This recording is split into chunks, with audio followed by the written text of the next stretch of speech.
İnsan beyni 100 milyarddan çox neyrondan ibarətdir və bu neyronların hər biri özü kimi 10.000 üzvü ilə əlaqə yaradır. Beyinə daxil olan və çıxan sinir impulslarının sürəti saatda 270 kilometrə bərabərdir. Beynin tam fəaliyyət etməsi üçün 10 voltluq lampa gücündə enerji tələb olunur. Yəni bir insanın beyni oyandığı andan etibarən kiçik bir lampanı yandıra biləcək qədər elektrik enerjisi istehsal edir. Yuxu ilə bağlı həmçinin alimlər bir fərziyə irəli sürmüşdür. Alimlər iddia edirlər ki, insanın intellekt səviyyəsinə qədər yüksəkdirsə bir o qədər çox yuxu görür. İnsan beyni göründüyündən daha mürəkkəbdir. Biz görür, eşidir, hiss edir, qısası yaşayırıq.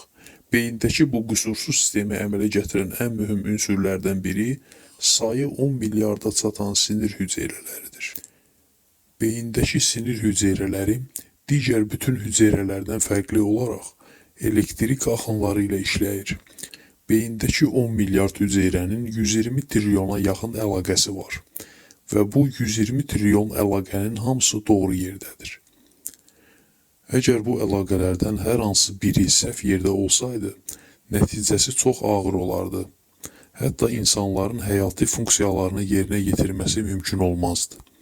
Ancaq belə bir şey baş vermir və bəzi xəstəliklər istisna olmaqla bütün insanlar onlar üçün təbii olan, amma əslində ardında trilyonlarla möcüzəvi prosesin baş verdiyi həyat yaşayırlar.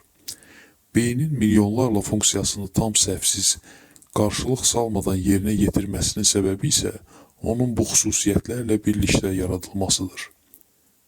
Məsələn, biz bir ocağın işığını və istiliyini hiss etdiyimiz anda beynimizin içi qapqaranlıqdır və həmin anda da temperaturu heç dəyişmir. 2009-cu ildə texnologiya və konsaltinq sahəsində ixtisaslaşmış transmilli ABŞ şirkəti olan IBM dünyanın ən böyük süni beynini yaratdığını açıqladı.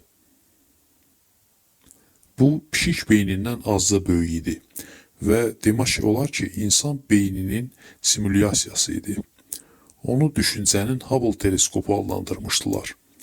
İlk dəfə pişik beyni boyda hazırlanan bu süni beyində 1 milyona qədər neyron var idi. Daha sonra alimlər bu beynin həcmini meymun beyninə çatdırdılar. Ümumi kəsim formasını isə eyni ilə insan beyninə bənzətdilər. Lakin insan beynin tam simulyasiyası bugünkü texnologiya ilə qeyri-mümkündür.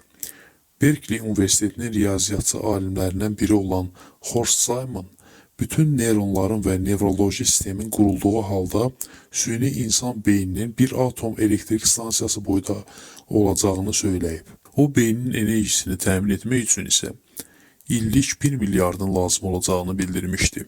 Ona görə də alimlər qarşılarına qoyduqları məqsədə çatmaq üçün 2019-cu ilə kimi səy göstərəcəklərini bildiriblər. Lakin hələ də enerji məsələsini həll edə bilməyiblər.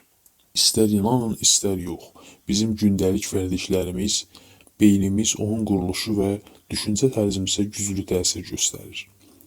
Yuxunun beyin üçün nə qədər faydalı olduğu aydındır və görünür ki, Einstein buna çox ciddi əməl edib. O hər gün ən az 10 saat yatarmış. Dövri cədvəl, DNT quruluşu və Einsteinin xüsusi nisbilik nəzəriyyələri kimi bəşər tarixinin ən radikal nailiyyətləri deyilənə görə ixtiraçıları yuxuda olarkən yaranıb. Bəs bu nə dərəcədə doğrudur? 2004-cü ildə Almaniyanın Lübeck Universitetinin alimləri bu ideyanı sadə bir təcrübə ilə sınavdan keçiriblər. Əvvəlcə onlar könüllülərə rəqəm oyunu öyrədiblər. Oyunu daha yaxşı bilməyin ən sürətli yolu gizli qaydanı tapmaq olub. Tələbələr 8 saat sonra yenidən sınavdan keçiriliblər. Yatmağa icazə verilən tələbələr qaydaları oyaq olanlardan 2 qat daha yaxşı qavlayır. Məhz beynin tam özünü bərpa edə bilməsi və inkişafı üçün müəyyən qidalar və müəyyən qaydalar var. Və onlar hansılardır, biz onu sizə deyəcəyik. Beyin fəaliyyəti üçün badam yeyin. Hesab edilir ki, badam beynin fəaliyyətini gücləndirir. Badam yağını südə əlavə edin və onu gecə yatmamışdan öncə və səhər için. Həmçinin alma şirəsinin də faydalı olduğu deyilir. Massachusetts Universitetinin tədqiqatları göstərir ki, alma şirəsi sinir sistemi üçün önəmli olan asetilxolinin istehsalını gücləndirir. Bunun nəticəsində bizim yaddaşımız güclənir. Həmçinin adi şeylərdən zövq almağa çalışın. Stres bizim beynimizin imkanlarını tükədir. Stres vəziyyətində beynin daha çox yaddaş ehtiyatlara ehtiyacı var. Stresten qurtula bilmək üçün edəcəyiniz şeylər bunlardır. Musiqiyə qulaq asın. Musiqiyə qulaq asmaq sizin bir qədər fikrinizi dağıda bilər. Və ya uşaqlarla oynayın. Tanımadığınız insanlarla tanışlığa sevinin. Başqalarında yaxşı xüsusiyyətlər axtarın. Hər gün qaçışa çıxın, velosiped sürün və yaxud da üzün. Heç olmasa bir gün pəhriz saxlamağa çalışın. Pəhriz saxlamaq orqanizmdən toksinləri ixrac edir. Ağır yeməklər bizim həzm sistemimizə və həmçinin beynin fəaliyyətinə mənfi təsir göstərir. Qəndin istifadəsini azaldın. Qənd qida deyil, bu karbohidratdır. Qanımızda qənd çox olduğu üçün biz əsəb gərginliyi keçirdirik. Həmçinin də qida rasionumuzda qəndin çox olması klaustrofobiya, yaddaş itkisinə və əsəb gərginliyinə səbəb olur. Tam buğda unundan hazırlanmış xəmir yeməkləri yeyin. Tam buğdalı unda lisitin olur. Lisitin aterosklerozda xeyirlidir. Bu beynin fəaliyyətini gücləndirir. Gecə yatmamışdan öncə yemək yeməyin. Gecə yatmamışdan öncə qida qəbul etmək diskomforta və yuxu zamanı uzun müddətli stresə səbəb olur. Unutmayın ki, yaxşı yuxu beynin fəaliyyətinə yaxşı təsir edir. Təxəyyülünüzü inkişaf etdirin. Yunanlılar təxəyyülü və assosiasiyanı gücləndirən bir üsul kəşf etmişdilər. Bu üsul hər şeyi yadda saxlamağa imkan yaradır. Əgər siz eyni anda bütün duyğu hisslərinizi işə salsanız, siz ən kiçik detalları belə yadda saxlaya biləcəksiniz. Təzə tərəvəzlər yeməyə çalışın. Balqabaq tumu və günabaxan E vitamini ilə zəngindir. E vitamini baxımından çox zəngin olan bu qida maddələrinin bir fincanı gündəlik ehtiyacın 60%-ni qarşılaya bilir. Beyin zədələrini aradan qaldıran bu iki nüvə emmə riskini azaltdığı kimi nizamlı olaraq istehlak edildikdə Alzheimer riskini də 67% azaldır. Həmçinin darçın bir çox xəstəliyə qarşı təsirli super bir qida maddəsidir. Darçında yüksək miqdarda manqan olur. Manqan isə beyin sağlamlığı üçün həyati əhəmiyyətə malikdir. Aparılan bir araşdırma nəticəsində darçın istifadə edənlərin yaddaş gücünün və vizual motor testlərdə çıxışının digər insanlara görə daha çox olduğu görülmüşdür. Həmçinin kəşfiyyatı barədə maraqlı məlumatlar var.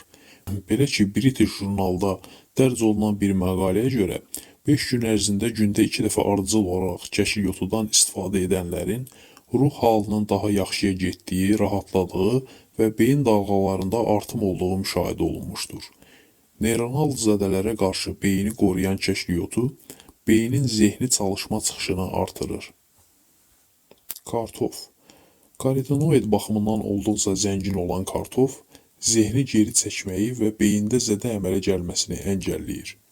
Yaşıl çay içmək, zəifləmək, dərini gözəlləşdirmək, xərçəngin yaranmasına mane olmaq kimi bir çox xüsusiyyətə malikdir.